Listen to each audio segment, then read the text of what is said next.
अस्सलामुअलैकुम, क्या हाल है। उम्मीद है कि सब खैरियत से होंगे। BS उर्दू अंसा आर्टिस्ट के चैनल पर मैं आपको खुशामदीद कहती हूँ।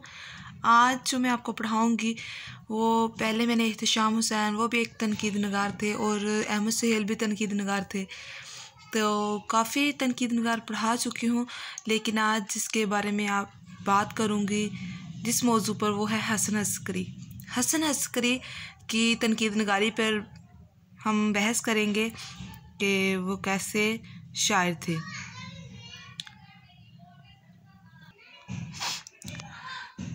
नज़ीर सदीकी इनके बारे में कहते हैं कि प्रोफेसर हसन अस्करी ने उर्दू तनकीद को एक नया अंदाज और नया मेयार अता किया।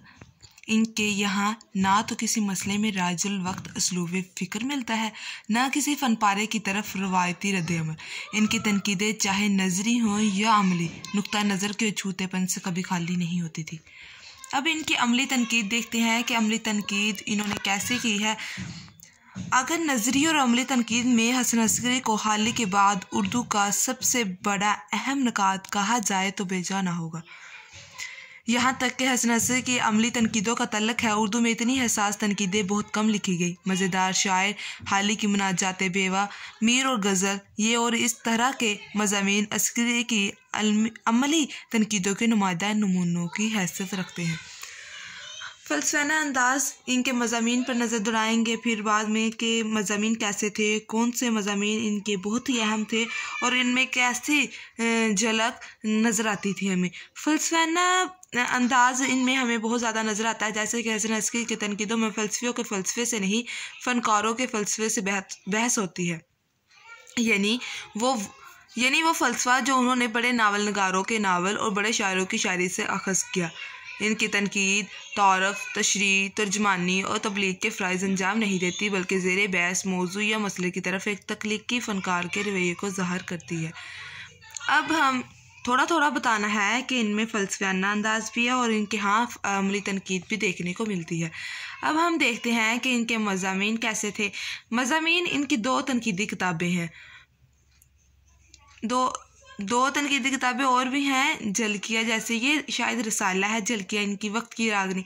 ये इनकी दो तनकीदी किताबें हैं, इंसान और आदमी, सितारा और बादबान। हसन अस्करी के मज़ामीन में इंसानी तकदीर और इंसानी अक़दार के से बड़ी गहरी दिलचस्पी का इज़हार मिलता है।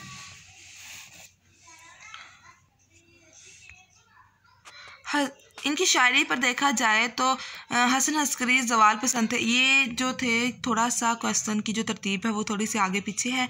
इनके जो मज़ामीन हैं, इंसान और आदमी और सितारा बादबान, इनके तनकीदी मज़ामीन के बारे में भी हमें थोड़ा सा बताना है, वो आगे जाकर मैं आपको बताऊँगी। शायरी को देख लेते हैं कि हसन अस्करी ज़वाल पसंद थे, इसके बावजूद आर्ट की समाजी या अखलाकी ज़िम्मेदारी के मुनकर नहीं थे।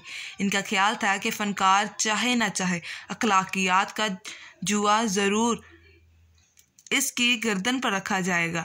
इसके यहाँ आर्ट की अखलाकी ज़िम्मेदारी के मायने ये नहीं कि अदब इंसान को ये बताए कि इंसान के हक़ में इश्तराकी सियासत मुफीद है या अमेरिकी सियासत। डब्ल्यू एच ऑर्डर ने कहा है, शायरी का फरीज़ा लोगों को ये बताना नहीं कि वो क्या करें, बल्कि इसका फ़र्ज़ नेको बद और खैर व शर के अलूम को वसी करना, अमल की ज़रूरत को शदीद बनाना, अमल की नौइयत को ज़्यादा वाज़िया करना और इस मकाम तक हमें पहुँचाना है जहाँ हम अक़ली और अखलाकी फ़ैसला कर सकें। हसन अस्करी ने अपने ओहद की सबसे बड़ी अदबी तहरीक तरक़्क़ी पसंद तहरीक और 20वीं सदी के सबसे बड़े फ़लसफ़ी मार्क्स दोनों से ज़बरदस्त टक्कर ली। इसी तरह अस्करी साहब ने फ्राइड और योंग, फ्राइड एक नफ्सियाती तनकीद नगार थे, योंग भी इनके हम असर थे, जो अंग्रेज़ी तनकीद नगार हैं, इन पर भी तनकीद की। बक़ौल डॉक्टर तहसीन फ़राक़ी इनके बारे में कहते हैं, मोहम्मद हसन अस्करी उर्दू तनकीद की मुनफ़रद आवाज़ है। माज़रत, थोड़ी सी जो क्वेश्चन है हसन अस्करी, वे थोड़ा सा आगे पीछे स्वानी हयात के बारे में भी बताया, स्वानी नकूश भी इधर पढ़े हैं। मतलब कि जब हमें या उस्ताद कराम हमें पढ़ाते हैं तो इसके बारे में हमें इतना ख़ास इल्म नहीं होता पहले, तो काफ़ी सवाल ऐसे थे कि मैंने जब टीचर ने या हमारी मैम ने 1-2 क्वेश्चन पढ़ाए तो मैंने पहले से ही क्वेश्चन को तैयार कर लिया। तो फिर वो थोड़ी बहुत जब टीचर को दिखाते हैं तो वो बताती हैं कि ये चीज़ ऐसे आप लोगों ने करनी है। मैंने तनकीदी मज़ामीन जैसे पीछे के उनके नाम तो लिख दिए लेकिन उन पर डिटेल ना दी कि ये आखिर है क्या, ये किताबों में क्या उन्होंने बयान किया है। तो यही वजह है जो मेरा ये क्वेश्चन है वो थोड़ा सा आगे पीछे है। तो फिर कुछ क्वेश्चनों की जल्दी नोयत की समझ आ जाती है कि क्वेश्चन को हमने कैसे तैयार करना है, लेकिन इसका थोड़ा सा मवाद तो सारा ही है लेकिन थोड़ा सा आगे पीछे है, इस बात की माजरत। अब हम देखते हैं इनका तनकीदी सफ़र। हसन अस्करी का तनकीदी सफ़र बुनियादी तौर पर असालीब के सफ़र से पहचाना जाता है। इनके मज़ामीन से भी हमें बाखूबी अंदाज़ा होता है। सलीम अहमद ने अपने एक बयान में हसन अस्करी के फ़िक्री सफ़र के 2 अतवार मुतय्यन किए हैं। एक वो जब अस्करी साहब ने मगरब के अदब और इसके फ़िक्र को घंगाला और उर्दू कारी को इससे रूशनास कराया। ये इनके बारे में अहम बात है कि मगरब से रूशनास, इन्होंने मगरब के अदब को भी इसकी फ़िक्र को घंगाला है। और दूसरा वो जब वो मशरक़ की रिवायतों की तरफ पलटे और इसकी रूह तक पहुँच गए। उन्होंने अदबी सफ़र का आगाज़ मगरब के अदबी और फ़िक्री रुझानात के हवाले से किया था। अब ये बाद में आपको पढ़ाऊँगी या अब भी पढ़ लें, इधर लिखा भी हुआ है, भूल ना जाइएगा कि जो था आपको झलकियों के बारे में बताया था कि झलकियाँ इनका एक शायद ये रसाला है, ये देखिए माहनामा है इनका, तो उसमें मज़ामीन में ही हमने ये शामिल करना है। मोहम्मद हसन अस्करी का तज़किरा झलकिया के बगैर नामुकम्मल रहेगा। माहनामा साकी कराची में अस्करी झलकिया के नाम से हर माह अदबी तनकीदी या किसी भी अहम मौजू पर इजहार ख्याल किया करते थे। इनके पहले अफसाने से लेकर आखिरी मजमून वक्त की रागनी तक हर तहरीर एक अखलाकी और रूहानी सदाकत से खाली नहीं। अस्करी ने अपनी ज़िंदगी के 10 साल अफसाना नगारी में 30 साल अदबी मज़ामीन लिखने में सर्फ की, मगर इनके बेमिसाल अफसाने भी इनके मज़ामीन के सामने छोटे और अधूरे महसूस होते हैं। जब भी हमने बात करनी है इनके मज़ामीन की तो वो झलकिया, वक्त की रागनी, सितारा बादबान और इंसान और आदमी, इसको उसके जब हमने मज़ामीन का टॉपिक लिखना है या मौजू लिखना है तो हेडिंग दे के पहले कि ये इनके तनकीदी मज़ामीन है, फिर उनको सरफहरिस्त बाद में इनको शामिल करना है। ये थोड़ा सा आगे है, आगे पीछे है। तो जब इनकी सितारा बादबान की बात करते हैं तो हमें ये शेर याद आता है, अपनी तकमील कर रहा हूँ मैं, अपनी तकमील कर रहा हूँ मैं, वरना तुझसे तो मुझको प्यार नहीं, वरना तुझसे तो मुझको प्यार नहीं।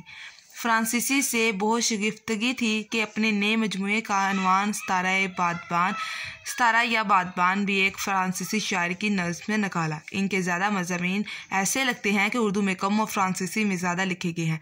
इस मजमून में उन्होंने नफ्सियाती तनकीद, अमली तनकीद, इस्तारा, रवायत, मुहावरा, असलूब, मुसव्वरी वगैरह मौजू पर बात की और फ्रायड पर भी कुछ हद तक इन्होंने तनकीद की। थोड़ा थोड़ा हमने बस इनके बारे में बताना है कि इनकी ये तनकीदी मज़ामीन थे वो कैसे थे। अब हम इंसान और आदमी की बात करते हैं तो वो हसन अस्करी कहते हैं, मुझे मालूम था कि मैं इंसान और आदमी इन 2 मामूली और आम इस्तेमाल के मुताबिक करीब करीब हम मानी अल्फाज में एक ख़ास फ़र्क महसूस करता हूँ। मुझे इनमें से एक लफ्ज़ और इसके मुतल्लक़ात और मुनासात पसंद है और दूसरे के नापसंद। हसन अस्करी आदमी के बारे में कहते हैं कि आदमी तो वो है जिसकी मादी ज़रूरियात भी हैं और गैर मादी भी। हसन अस्करी इस किताब में ये भी कहते हैं, जो फ़लसफ़ा इंसान के बारे में हो वो आदमी के काम नहीं आ सकता। कहते हैं कि इंसान मतलक है, ये खुद ठीक होता है और इसे सिर्फ माहौल बिगाड़ता है। अगर माहौल हो खराबियों से पाक कर दिया जाए तो इंसान मुकम्मल हो जाएगा। आदमी को मुयस्सर नहीं इंसान होना। इसमें हम ये मिसरा ऐड कर सकते हैं। सितारा बादबान में वो कहते हैं, नफ्सियाती तनकीद में कहते हैं कि मैं इस सूरत में अच्छा लिख सकता हूँ जब दूसरे भी अच्छा लिख रहे हों। हमने इस बात पर देख लिया कि उनकी जो तनकीदी मज़ामीन थे वो कैसे थे। अब हम देखते हैं कि हसन अस्करी की तनकीद का मकसद आखिर क्या था। मोहम्मद हसन अस्करी का मजमून तनकीद का मनसब इस बात से बड़ी अहमियत रखता है कि इसमें उन्होंने तनकीद के मकासद और फ़राइज़ के बारे में वाज़ेह तौर पर इजहार ख्याल किया। उन्होंने ये मजमून 1954 में लिखा था। अस्करी साहब जैसे नाकद का ज़माने के तग़य्युर के साथ तनकीदी रवैये और नज़रिए में तब्दीली को तस्लीम कर लेना बहुत बड़ी बात है। इससे साबित होता है कि वो 1950 के अशरे में ज़माने के तग़य्युर को एक हकीकत के तौर पर तस्लीम करने लगे थे। अस्करी साहब तनकीद को कोई मुजर्रद शय तस्वर नहीं करते, बल्कि वो तनकीद को तख्लीकी सरगर्मियों का एक हिस्सा समझते थे।